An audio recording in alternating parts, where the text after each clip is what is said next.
আমার ব্লগ নিয়ে। তো দেখছো যে এখানে যেগুলো করা আছে, আজকে আমি দেখাবো তোমাদের আমি এগুলো কিভাবে বানাচ্ছি।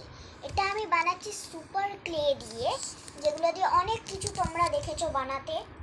এ দেখো, প্রথমে আমি ফ্লাওয়ারগুলো বানিয়েছি।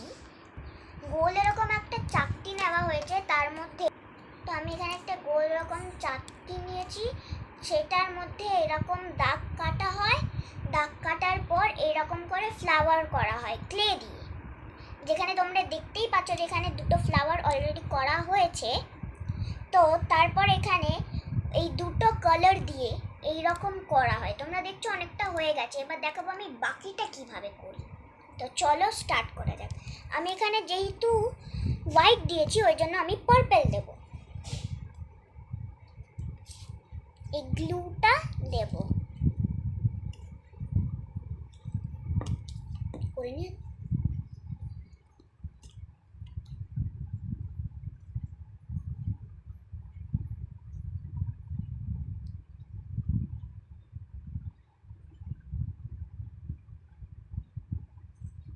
দেখো আমার অনেকটা হয়ে গেছে। এবার চলো এখানটা আমি আরেকটু গ্লু দেব। গ্লু দেওয়ার পর এইখানে আমি আরেকটু বসিয়ে দেব। দেখো, তো এটা যখন আমার হয়ে গেল তখন আমি দেখছি যে আমার এটা শেষ হয়ে গেছে। তো আমি এবার এখান থেকে একটু ক্লে নেব, ক্লেটা যাতে আরেকটুখানি হয়। এখনো বাকি আছে, লাগবে কিছু ক্লে, এখনো অনেক লাগবে। দেখো,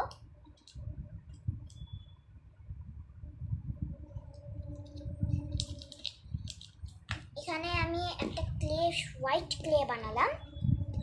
তা হোয়াইট ক্লেও তো লাগবে। আমি এরকম ভাবে দেখো কি করছি, যাতে এটা গোল হয়, যাতে এটা এমনি গোল হয়। তো আমি এখান থেকে একটু ছিঁড়ে নিলাম, কারণ একটু বড় হয়েছিল। তো এইরকম এটা না, এ দুটো ঠিকই ছিল। এবার আমি পার্পল খুলছি যাতে আমি পার্পলটা দিতে পারি। তো দেখো এখানে আমার পুরোটা হয়ে যাচ্ছে, আমার শুধু এই একটা ক্লে দেওয়া বাকি। এই আমি দিয়ে দিলাম। দেখো, তোমরা এখন পুরোটাই দেখতে পাচ্ছ, এখনো বাকি আছে। তো আমি এখন এই গ্রিন কালারটা খুলছি এইখানে দেওয়ার জন্য। ওয়াও, গ্রিন কালারটা সত্যি খুব সুন্দর। আমি এখন এটা এমনি রোল করছি যাতে আমি এটাকে বসাতে পারি, কারণ না বসালে তো হবে না।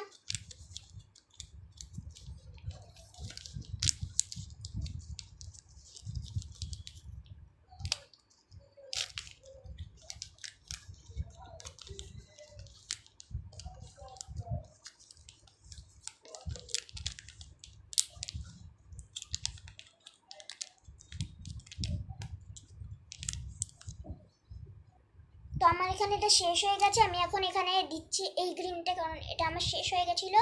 তো আমি এটার সাথে আরেকটা গ্রিন মিশিয়ে আমি দিচ্ছি। দেখো, আমার এটা ঠুলি পড়ে গেছিলো। এটা দেখো, পুরো স্নেক লাগছে। স্নেক। আমি এখানে গ্লু, এই গ্লুটা আমি এই জায়গাটাতে দিলাম। আমি একটু কমিয়ে দিলাম যাতে একটু কম হয়, কারণ একটু কম থাকা ভালো। হ্যাঁ, পুরোটা একদম পুরো ঠিক সাইজ একদম। দেখো, তোমরা পুরো দেখতেই পাচ্ছ এটা পুরো ঠিক মাপের হয়েছে। দেখো, পুরো একদম ঠিক মাপের হয়েছে এইটা, আর এই দুটো তো একদম পুরো ছোট। দেখো, আমার এখানে পাতাটা লাগানো হয়ে গেছে। আমি এখানটা একটা দিইনি, একটু বাজে বাজে লাগবে। আমি এখানে দুটো দিয়েছি আর এখানে একটা দিয়েছি। তো আমি এখন এইটাতে একটুখানি দিয়ে দিচ্ছি এরকম, যাতে সুন্দর লাগে দেখতে, কারণ এগুলো না দিলে একটু পাতা পাতা আসবে না। আর আমি ফুলের এখানগুলো দিচ্ছি, সাদা বলে বোঝা যাচ্ছে না, না হলে বোঝা যেত ভালো। এটা কম বোঝা যাচ্ছে, দেখো। আর আমি এখানের মাঝখানেরগুলো এমনি এমনি ডট ডট ডট ডট দিয়ে দিচ্ছি, যাতে একটু ভালো সুন্দর লাগে। তো তোমরা দেখতেই পাচ্ছ যে এটা কতটা সুন্দর হয়েছে। এই সব কটা আরও দেখাচ্ছি।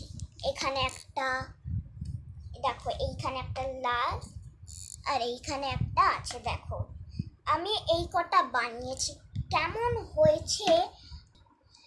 আর এগুলো তোমরা কিন্তু আমার ছোট ভাই বোন আন্টি আঙ্কেলরা বলছি, কোনো গিফট, টিচার্স ডে গিফট বা জন্মদিনের গিফট তোমাদের মাম্মাম, পাপা, দিদি, দাদাদের এটা কিন্তু গিফট করতে পারো। অনেক ভালো গিফটের মধ্যে এটা পড়ে, ঠিক আছে?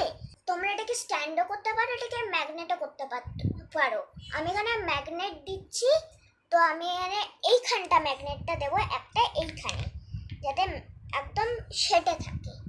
তো আমার একটু দেখতেই পাচ্ছ আমি এখানে গ্লু দিয়ে আটকেছি, একটু শুকোতে সময় লাগবে, তাই আমি এটাকে ধরে আছি। আমি এটা ডেনড্রাইট দিয়ে লাগিয়েছি যাতে একটু তাড়াতাড়ি লেগে যায়।